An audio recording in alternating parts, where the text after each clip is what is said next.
Hit the restart button. We're right there to recharge those batteries. We're here to help you. Restart, recharge. Restart, recharge.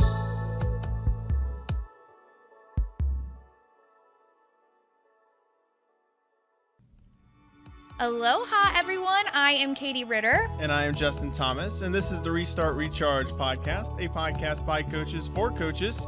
We bring you the tips and tricks to help you in your everyday work as an instructional technology coach, or whatever they call you in your school district. And so hopefully you'll leave this episode with us today feeling a little bit less on your own coaching island. And today on Restart Recharge, we are going to be talking with the founder of ConnectHub, Suzana Somers. ConnectHub is a data collection platform for instructional coaches, and we're going to talk with her about what led her to create this powerful data-centric platform, how instructional coaches can collect the data to inform their work, and how the data can be used to make informed and transformative coaching decisions. Yeah, and Suzana, we are so excited to have you on the episode with us today. So thank you so much for being here. Thanks for having me. I'm so excited to talk all things data and coaching. Yeah. Awesome. A little bit more about Suzana. She's an ed tech coach and an admin in a greater Boston area and founder of ConnectHub.io. After looking for ways to measure and scale the impact of instructional coaching, Suzana founded ConnectHub.io as a platform for instructional coaches to track coaching and make data-informed decisions.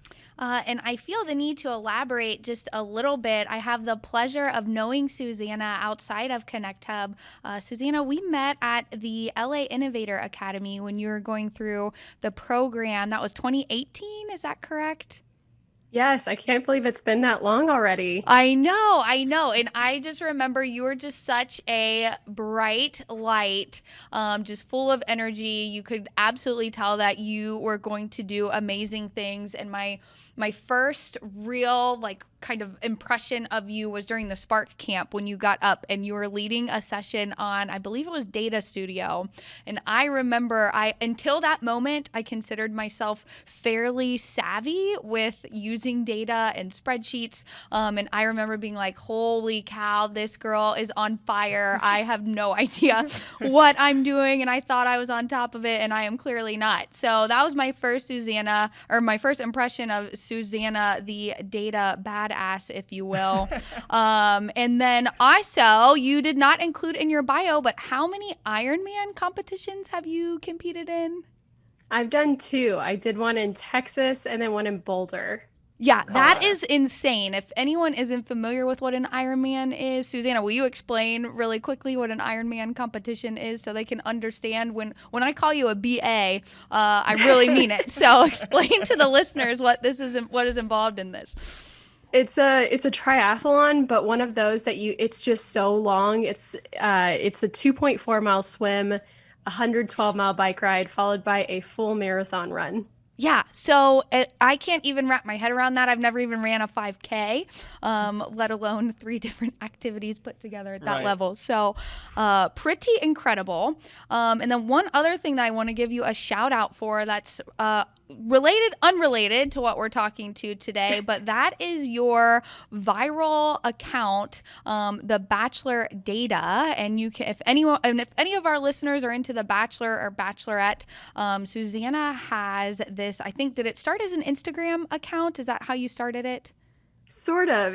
So Bachelor Data is the Instagram account, and I started it around the time that we met. When I was looking at Google Data Studio, I decided it was time for me to learn spreadsheets because I had just gotten this role where I was supporting all the teachers in my district with technology, and it kind of wraps into ConnectHub, but I decided to learn how to use spreadsheets. I tried watching all of these YouTube videos, and they were so boring. Like any spreadsheet video, it's all just monotone and nothing fun. So I decided to start tracking data around the TV show The Bachelor. And it started on Reddit. on the whole forum around The Bachelor, Okay. and it migrated to Instagram last year. Well, and Instagram, I think, is such an awesome place for that platform, because if you, when you're done listening to this episode, you have to go over to Instagram and look up at Bachelor Data. Her data visualizations that she takes from the information from the show are absolutely incredible. They will make anyone want to become a data analyst and a data visualization specialist. So they are beautiful displays of data in the best way. Not only are they pretty to look at, but you actually understand the point that you're trying to make by looking at the data, which is the whole point of the visualization piece. And it is pretty awesome because you have been interviewed, you've been in very popular publications. So I always love seeing your name in that. Even if they don't call you out, they call it Bachelor Data. So I feel a little pride that I know the woman behind the data there. So that's awesome.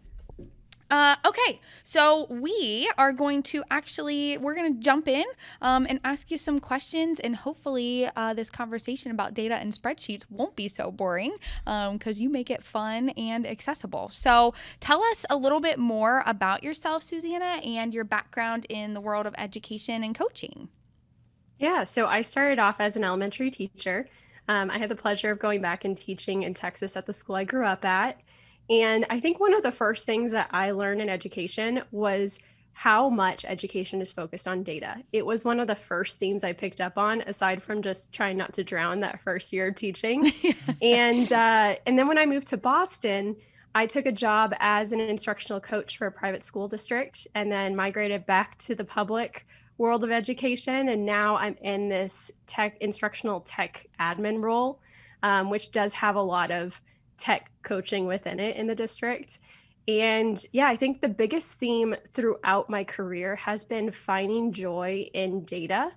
As somebody who didn't enjoy data growing up, I mean, math class, I did math class, but it wasn't something that I enjoyed. But now seeing how important it is to have data to drive the work that we do throughout education, I feel like that's what's helped me propel my work and scale it to more educators. Oh, that's awesome. I can't even imagine a time when you didn't like data. Me neither. Yeah, you're like the epitome of it now. So that is so interesting.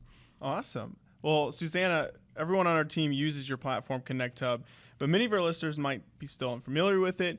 Could you give us a kind of explanation of what exactly is ConnectHub and how might coaches use it? Yeah, so when I was in that first role as an instructional coach, I was overseeing six schools, and I was the only person in my role. And I quickly found that I needed to track my work because I couldn't remember anybody's names. That was my first panic moment. Step And one. because then I'd have these great interactions, but then I'd forget who they were. That was a mess. But then once I started to get settled, I was like, okay, now that I'm here, who am I serving and what impact is it having on their schools? Because, we do this with kids, right? We look at so much data around instruction and throw standardized testing out the door. Cause that's a data point. Yes. But we look at social emotional learning. We do surveys. We look at their grades, if it's standards based or if it's, on specific, assessments or assignments. And then when it came to teachers, I was this weird middle position where I don't see their evaluations, but I'm also not a teacher. So I'm this weird in between where I was like, okay, but there's no data on what I'm doing. And I'm here to help them. And we're just instead seeing their evaluation data, which, it's a thing that we do at the end of the year. And it just didn't feel like a great metric. So the first thing that I tried to do was I tried to create a system to keep track of my work. So I tried Google Forms that fed to a spreadsheet, and that became just a total mess. And then I tried to make my own spreadsheet. Long story short, it was this big mess. And I realized that I needed to create a platform that would work for me and not make me do the work to stay organized and get this data. So the platform, you keep track of your notes. That's it. And then when you do that, you get over 30 metrics on educators, on coaching, and everything that you could imagine just by staying organized, which is the simple way of saying it. But essentially, as you're keeping track of those notes, you're saying, okay, what type of meeting was this? Was it a meeting? Was it PD? Was it an observation? Was it a coaching session? And then at the end, you can get more granular where you're like, we worked on SEL, we worked on this ed tech tool, we worked on assessments, different initiatives in our district. And by doing that to stay organized, you get this amazing data. Love it. I love Yes. it. So you touched a little bit on it, mentioning like the Google Forms and the Google Sheets, but can you elaborate on that just a little bit more? Because I know just hearing you say that, I can think back to my coaching days and going from multiple districts, multiple buildings, and setting up Google Forms and trying to help my coaches set up Google Forms that then they could share with me so I could also see their data. And it was just, it was a nightmare of trying to keep track of it. So I'm just hoping that you might be able to elaborate on that just a little bit of what that process looked like for you that might resonate with some of our listeners who are maybe going into their first year of coaching and thinking, oh, this will be a great way to set it up. Yeah, I think I actually saw this idea at ISTE about using Google Forms to keep track of your coaching. And it makes sense, right? We all see Google Forms as this great analytical tool because people fill out this form and then it just builds out these graphs. But, and I set it up. The first one was name. The next one was building. The next one, then I wanted to add like grade level or department. And it started getting more and more complex. And then I put my notes in just like a free form response.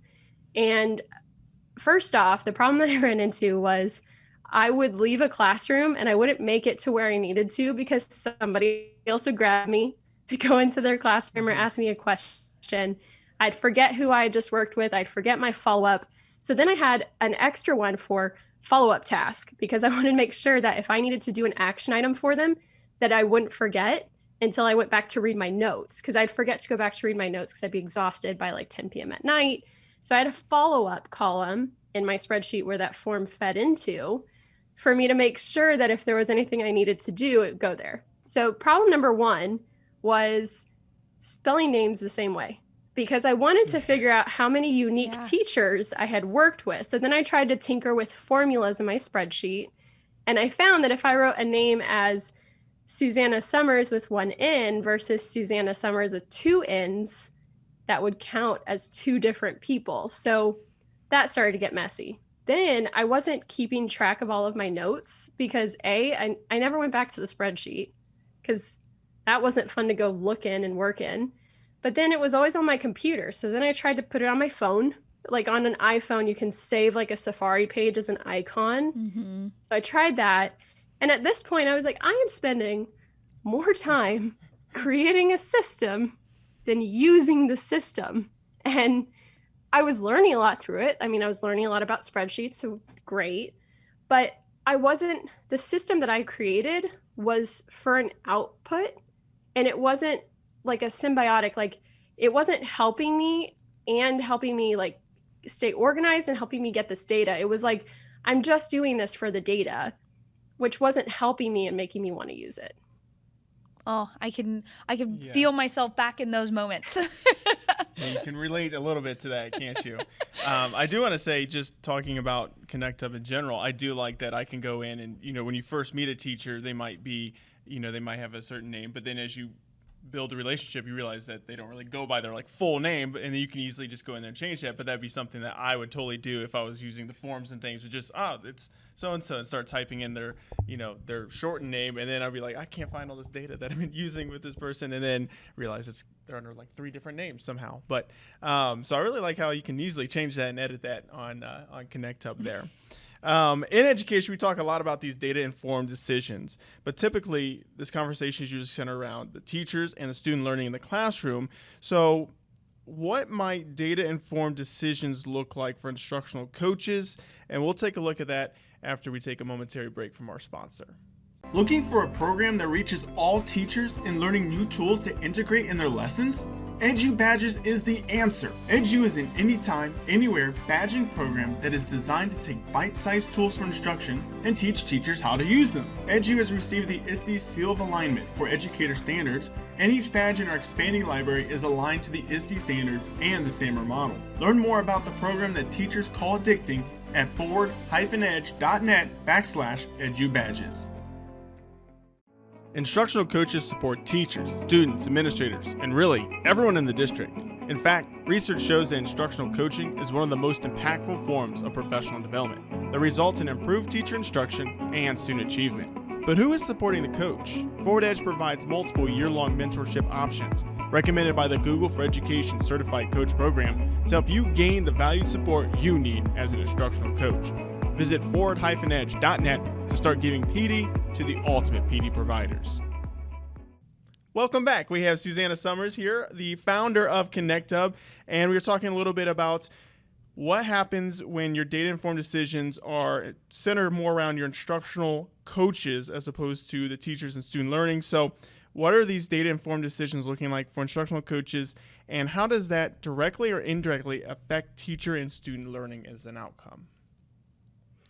Yeah, I think it's a great question, right? We've looked at student data, right? We've looked at their SEL data and all these things. But if we really look at our coaching, step one is, what does our coaching look like to the teacher? And then step two is, what does the teacher learning then look like for that student? And I think a lot of times whenever we're looking at data around educator growth, it just looks straight at the student results. So I think something that ConnectHub does really well is it allows you to take a look at what's your data of you as a coach. Who are you serving? Who are you not serving? If you're across multiple buildings, is your time going to one place versus the other? So big picture data. The next thing that it allows you to do is look at where is your time going during those interactions with the teachers, and then being able to relate that to student growth. So having data on, okay, I worked with educators this month. I'm going to sit down with a principal and I want to say, here's my data at a high level. Out of all of my interactions, your initiative this year is social emotional learning, but only about 10% of my interactions are teachers wanting to really target that. Let's talk about some professional development on where we can really leverage some teachers and pull them in to get some more training around SEL so they feel more confident wanting to implement this in the classroom. Alternatively, I could look at that as a coach and I could say, this is a big initiative. We've had a very difficult last year and a half in education. How can I leverage my time better as a coach so that I can serve teachers around social emotional learning because they're not seeking that out? And then also, as when you work from the tech side, just being able to look at the tools, being able to tag not just SEL. I mean, you can tag whatever you want and however many things you want in these interactions. But if we just purchase this new platform that I know is going to help teachers and it's going to change their lives, it's going to change their students' lives, and nobody's using it whenever I go into work with them, I think that's something that I can then improve and provide more professional development. So it's these things that I think we've in the past relied a lot on our gut, but when you just stay organized and track this stuff, you then get this data where you're like, oh, wow, I totally forgot about this because I have so much on my plate that I forgot to think about this. Yeah, I love those examples that you just gave about, like, very tangible examples about how you're actually using that data to make some decisions, both like in conversations with the admin or for yourself with your coaching, to decide what professional development needs to be done. That's awesome. And I want to circle back for just a second. When you touched on being able to track what you're doing, for us, I think that is, and by us, I mean anyone who's serving in that coaching role, regardless of what comes in front of coach. I just think it's so important because I see, when we don't have that data to show our impact in some way, I've mentioned this before on the podcast, but unfortunately the position kind of becomes this luxury position in the eyes of some decision makers. If they don't actually have the data to translate, to your point, we don't necessarily have data that ties and connects us directly to those student results. So it can become hard to justify because typically they're more expensive resources because they're not first-year entry-level positions.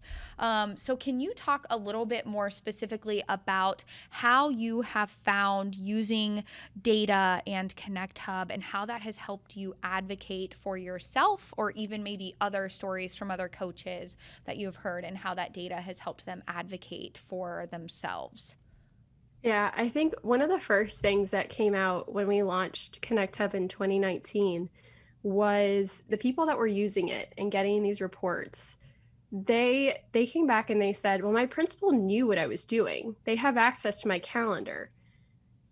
But when you actually have numbers to sit in front of them and be like, "I've worked with 80% of your building over the last semester, and here's what it's looked like," and really being able to quantify your work and your impact, not only can you find these loopholes of, hey, okay, we need to do more professional development around SEL or whatever initiative you have, but it takes the guessing work out of your principal if they really see this position as a luxury position, and they can see numbers on what you have been doing as a coach to support the teachers.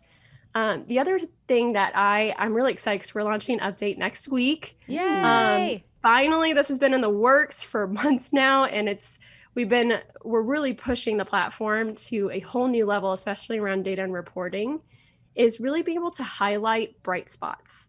You know, those light towers in your district, the success stories. It's not necessarily, you're like stellar teachers that they try, they work hard, but it's the ones that you worked really hard with that made a ton of progress, that weren't the first and the easy ones to work with.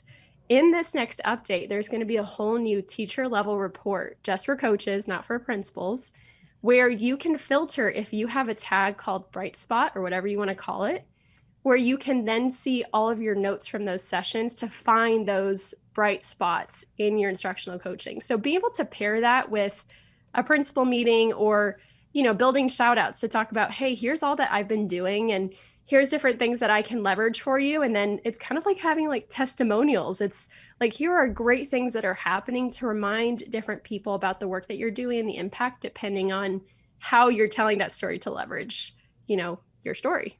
Oh my gosh, I love that so much. I can't wait to see that update. We use the term bright spots on our We do. team as well. And often encourage our coaches to share those bright spots with the staff and their admin. And we actually recently, so we have our team meets bi-weekly. We come together at the end of the week to do a lot of like growing and learning ourselves as coaches, and supporting one another in the work that we're doing in our schools. And so we actually just started in those bi-weekly meetings. There's a section now of bright spots. So I feel like that will make it really easy for the coaches to share, their successes that they have had in the schools. Yeah. So that's so exciting. I love it. That's awesome. Especially it's going to be a lot easier to cipher through and find those. You kind of talked a lot about what the data collection and how it can be used to impact administrators and the coaches' relationship. Was that something that you had in mind specifically when you were creating ConnectHub, or was it something that just kind of came along with your data collection? Yeah, the district that I was working in at the time when I came up with ConnectHub was a district that was going through so many cuts because of failed overrides or whatever local city, attempts to increase different tax rates for the schools. And every position was questioned. It didn't matter how wonderful you were. Every position was questioned in the district. And I think that really came down to data-informed decisions, and it's tough that was my first, how can I use data to help my position survive? But, we just came out of the pandemic, and one of the most thriving positions in, the private sector were data analysts, because data analysts can use data to figure out what is needed and what isn't needed. And while that sounds terribly depressing, you can also spin that to, we need data in our role to know what do teachers need, because our goal in education is to produce students who are capable of achieving the skills that they need to get out of school, right? There's different SEL skills, there's different academic skills, there's all the different human skills. And we need a way to quantify our work supporting the people who are trying to do that. And not having had that data other than a teacher evaluation on how you rate at the end of a school year or at the middle of a school year and after random observations and a very high intense environment of being stressed around this observation. And having that data is key for those conversations, not only for them understanding your work and the importance of your work supporting the educators to be successful in the school district, but it also then, once that has been established, then you can take that data to the next level of, okay, here are my teacher needs. Here's a population that I cannot get into. I cannot get into that science team. How can you connect me with that science team? Because I am trying to work with them and it's not working. But then just getting the data. I mean, data around how much ed tech tools you're using, or data around instructional coaching cycles, being able to really measure your impact working long term with a teacher, and where were they when you started working together and where were they at the end. There's so much data there that can help us better support educators to be more successful in our districts.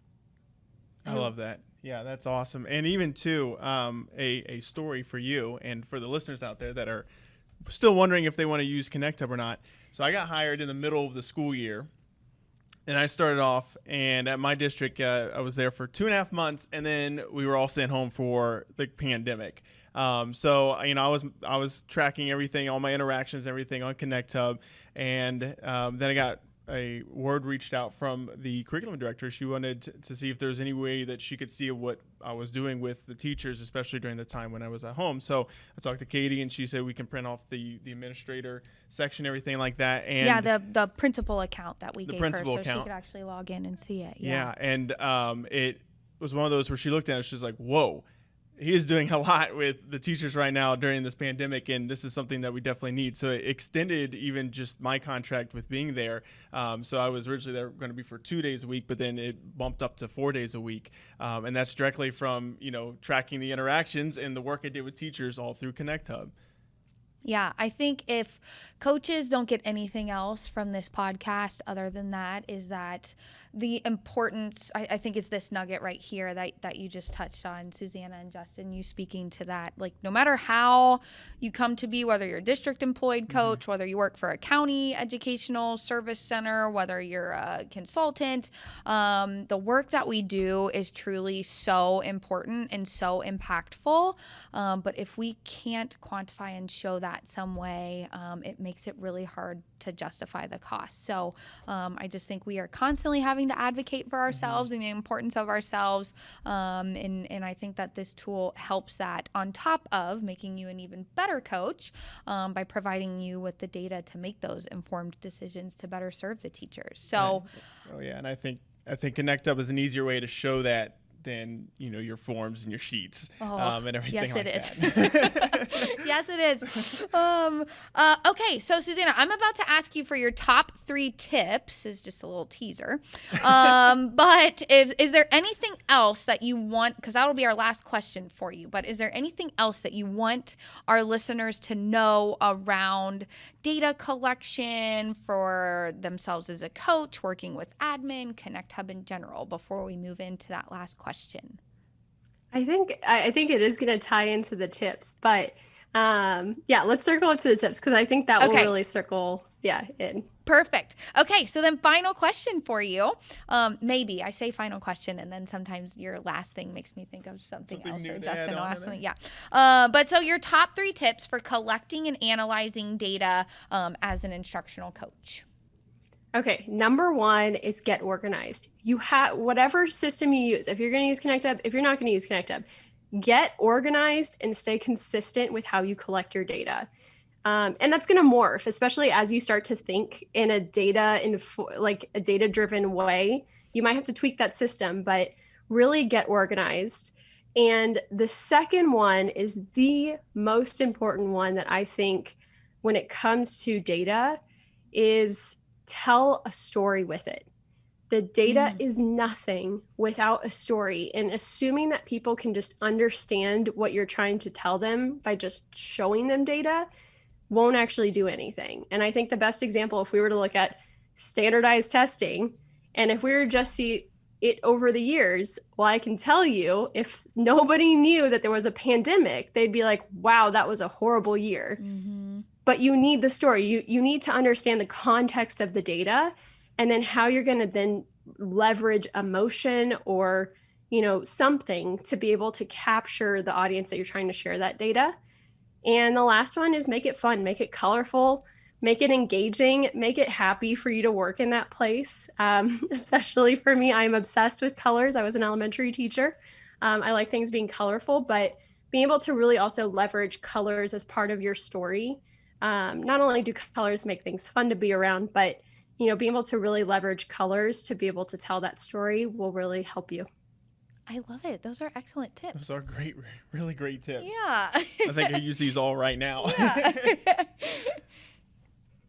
Amazing. All right. With having Suzana on, Suzana is allowing us to use our FE Coach promo code for ConnectHub, so you can get 50% off your first year as a coach using ConnectHub. So once again, that's our promo code FE Coach, and you're getting 50% off your first year. And that is all lowercase. All lowercase. And to add a little thing in there, ConnectHub is a platform by coaches for coaches. And as a result, we are also a platform that is accessible for coaches. So the platform is normally $9 a month. So with this discount code, it goes down to $4.50 a month. So it's something that you guys can do, regardless if your district has to secure some grants to be able to make this work. So I really hope that, we continue to rely on people spreading the good word about it, because we are a whole company that everybody who works on it is a coach. Yes, and I will just add, Suzana was kind enough to give us this this discount code as a part of our mentorship offering that we can provide to our mentees. But I jumped on ConnectHub as a department and continue to promote it. We get no kickback from Suzana or anyone at ConnectHub for promoting it, for sharing the code. It is just truly because of that exact reason why I believe in it so much, because you guys are coaches. You know what the heck our needs are. You know how crazy it's been bookmarking a form, a spreadsheet, another form of this, of that, of this, use my calendar, this, and things are in 12 different places to accomplish the one task that ConnectHub does. So I truly just promote it, and we'll shout it from the rooftops for any coach, because I just purely believe in it for coaches that much. Well, thanks for having me. Yeah, you bet. It has been a joy to have you on. It has been awesome to have you on, Suzana. We thank you again for jumping in with us to talk a little bit more about ConnectHub. Tune in next time, as we're going to be starting a 4-part mini-series focused on coaching cycles. So Tyler Erwin, if you remember him coming on, Tyler's going to be coming on and join us for each of those 4-part series. And we'll have some other people coming on and talking about really, how do you get these coaching cycles started up in the beginning? How do you maintain effective coaching throughout the coaching cycles? And then how do you get those awesome end results? You can follow Suzana personally. It is at SUZANA-SOMERS. So Suzana just has one N in it. So you can follow her on Twitter and Instagram at Suzana Somers, one N in Suzana. You can follow ConnectHub, of course, on Twitter and Instagram at ConnectHubIO, ConnectHubio. And of course, for all of our Bachelor, Bachelorette fans, to put some of those tips that Suzana gave you in terms of telling a story and making them fun and colorful and beautiful visuals, follow her Bachelor Data account as well too, at Bachelor Data. Oh, and then for us. So be sure to subscribe to Restart Recharge wherever you listen to podcasts, and follow us on Twitter, Instagram, and Facebook at RRCoachCast. And as always, we want to interact with you. We want to know what's going on. If there's any pressing concerns that you want us to cover here in the podcast, please feel free to reach out and let us know what topics you want us to discuss. Absolutely. And of course, we always love to see you subscribe, rate, and review us if you want on podcasts. And until next time, press the restart button, recharge your coaching batteries, and leave feeling equipped and inspired to coach fearlessly with the Restart Recharge podcast, a Tech Coach collective. Yay, we did it. That was great. Oh, you guys do not seem like podcast newbies. Oh, well, God love thanks. you for that. I feel like anytime they have bloopers, it's usually something I've said or done.